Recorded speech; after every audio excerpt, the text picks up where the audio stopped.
Hello everyone, नमस्कार। हमारे YouTube channel में आपका हार्दिक स्वागत है। दोस्तों, आज मैं आपको उत्पन्ना एकादशी से जुड़ी एक पौराणिक कथा बताऊंगी कि उत्पन्ना एकादशी क्यों खास मानी जाती है। शास्त्रों में उत्पन्ना एकादशी का व्रत बड़ा ही पुण्यकारी बताया गया है। पंचांग के अनुसार मार्गशीर्ष मास के कृष्ण पक्ष में आने वाली एकादशी उत्पन्ना एकादशी होती है। ऐसा माना जाता है कि इस एकादशी के दिन भगवान श्री हरि विष्णु और एकादशी माता की पूजा करने से सभी समस्त पापों से मुक्ति मिलती है। इस साल उत्पन्ना एकादशी 30 नवंबर मंगलवार के दिन पड़ रही है। तो आज की वीडियो में मैं आपको बताऊंगी उत्पन्ना एकादशी व्रत की पौराणिक कथा और एकादशी व्रत की पूजा विधि, पारण का मुहूर्त और इस दिन किए जाने वाले सुख समृद्धि के लिए, सुख सौभाग्य के लिए किए जाने वाले कुछ खास उपाय।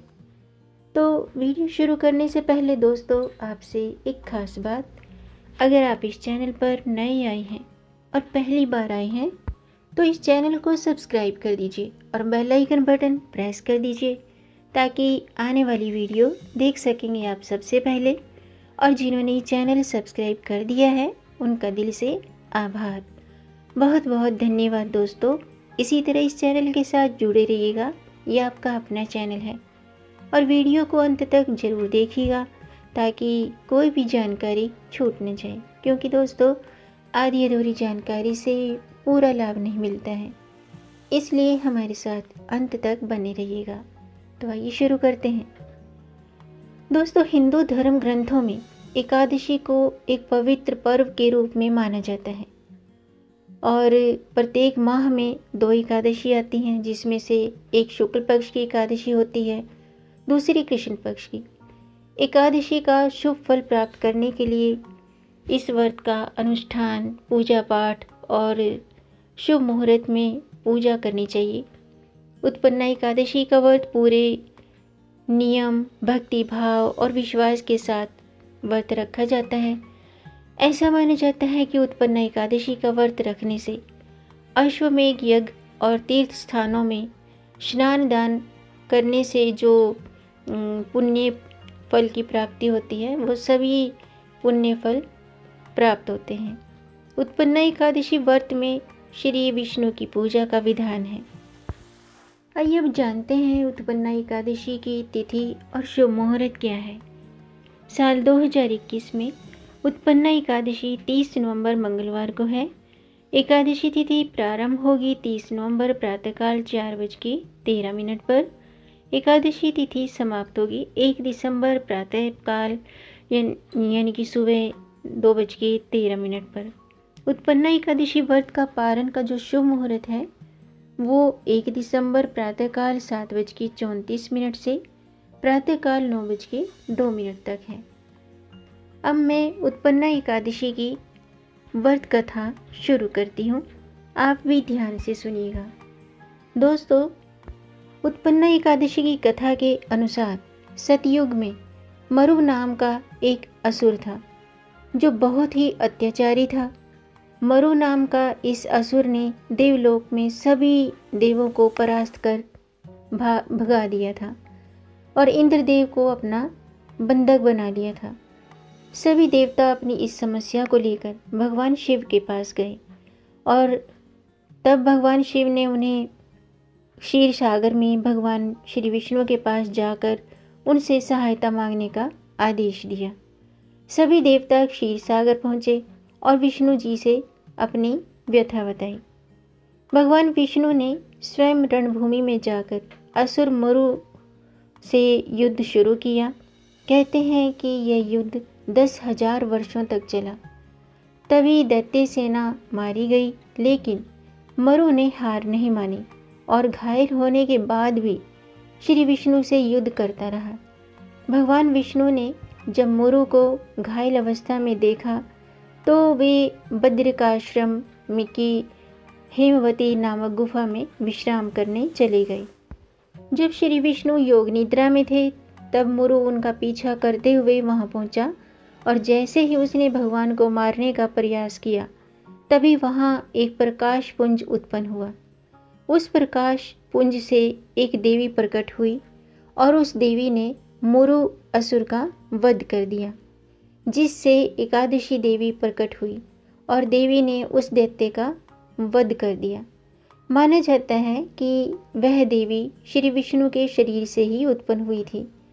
विष्णु भगवान ने उस देवी को वरदान देते हुए कहा कि जो लोग माया मोह में बंधे हुए हैं उन्हें मुझ तक लाने में तुम सहायक होगी।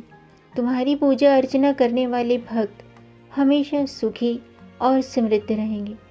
कहते हैं तभी से एकादशी देवी के रूप में उनकी पूजा अर्चना होती है। यानी कि जब भगवान श्री हरि विष्णु निद्रावस्था से जागृत हुए तो कन्या के कार्य से वे प्रसन्न होकर कन्या को एकादशी के नाम से संबोधित किया और एकादशी तिथि को प्रिय बताया। तब देवी देवताओं ने कन्या की वंदना की और कालांतर से एकादशी के दिन भगवान श्री हरि विष्णु की पूजा उपासना के साथ उनकी भी वो देवी की भी उपासना की जाती है। आइए अब जानते हैं उत्पन्ना एकादशी की पूजा विधि। एकादशी के व्रत के नियमों का पालन दशमी तिथि से ही शुरू होकर द्वादशी तिथि तक चलता है, यानी कि 3 दिनों तक एकादशी का व्रत चलता है। एकादशी तिथि को सूर्योदय से पहले उठकर स्नान के बाद व्रत का संकल्प लेना चाहिए। व्रत का संकल्प लेकर व्रत शुरू करें। सबसे पहले पूजा स्थल पर एक साफ चौकी पर भगवान विष्णु की प्रतिमा स्थापित करें।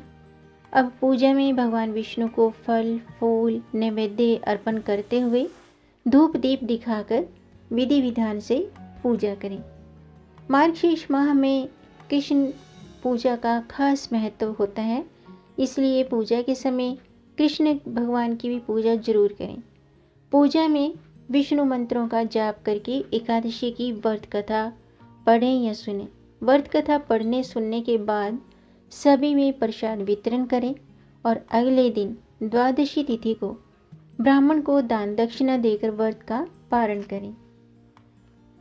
आइए दोस्तों, अब जानते हैं उत्पन्ना एकादशी के दिन किए जाने वाले कुछ खास उपाय। दोस्तों, एकादशी की सुबह पीपल के पेड़ की पूजा जरूर करें। पीपल के पेड़ की पूजा जरूर करनी चाहिए। पेड़ की जड़ में कच्चा दूध अर्पित करना चाहिए और घी का दीपक जलाना चाहिए। घी का दीपक जला दें। ऐसा करने से मनोकामना पूरी होती है। और एकादशी की रात्रि में श्री हरि के नाम से दीप दान करना चाहिए। ऐसा करने से पुण्य फलों की प्राप्ति होती है। एकादशी पर तुलसी पूजा जरूर करें और तुलसी पूजन के समस्त आप तुलसी पूजा करते समय आप एक मंत्र, इस मंत्र का जाप जरूर करें। मंत्र इस प्रकार है, ध्यान से सुन लीजिएगा। ओम नमो भगवते वासुदेवाय, इस मंत्र का जाप करें। तुलसी की पूजा करने से भगवान श्री हरि बहुत प्रसन्न होते हैं और हमारी सभी मनोकामनाएं पूरी करते हैं। तो तुलसी की पूजा जरूर करें। तुलसी पूजन के समक्ष आप शुद्ध घी का दीपक जलाएं और इस मंत्र का चैंट करें। एकादशी की शाम को तुलसी के पौधे के समक्ष घी का दीपक जलाने के बाद आप परिक्रमा भी जरूर करें। ऐसा करने से भगवान विष्णु प्रसन्न होकर सभी इच्छाएं पूरी करते हैं। और यदि आप एकादशी के दिन भगवान विष्णु जी के साथ माँ लक्ष्मी की पूजा जरूर करें। माँ लक्ष्मी की पूजा करके उन्हें हल्दी की गांठ अर्पित करते हैं तो ऐसा करने से सुख सौभाग्य में वृद्धि होती है। तो दोस्तों, आज के लिए बस इतना ही। उम्मीद है आपको ये जानकारी पसंद आई होगी। अगर आपको ये वीडियो अच्छा लगा हो तो आप इसे लाइक कर सकते हैं। लाइक के बटन को प्रेस कर दीजिए, वो नीला हो जाएगा। दोस्तों, लाइक करने में पैसे खर्च नहीं होते हैं। आपके लाइक से हमारा मोटिवेशन अप होता है और इस जानकारी को आप आगे बढ़ाकर अपनी फैमिली में, अपने फ्रेंड्स में ज़्यादा से ज़्यादा शेयर भी कर दीजिए ताकि औरों को भी इससे लाभ प्राप्त हो। और अगर आपका कोई प्रश्न है या कोई सुझाव है तो कमेंट बॉक्स में ज़रूर लिखिएगा। मेरे चैनल को सब्सक्राइब ज़रूर कीजिएगा। ताकि आने वाली वीडियो देख सकेंगे आप सबसे पहले। और वीडियो को अंत तक देखने के लिए आपका बहुत बहुत धन्यवाद। मिलेंगे नई जानकारी के साथ, तब तक आप खुश रहें, स्वस्थ रहें, अपना ख्याल रखें और अपनों का भी ख्याल रखिएगा। जय श्री हरि, हर हर महादेव।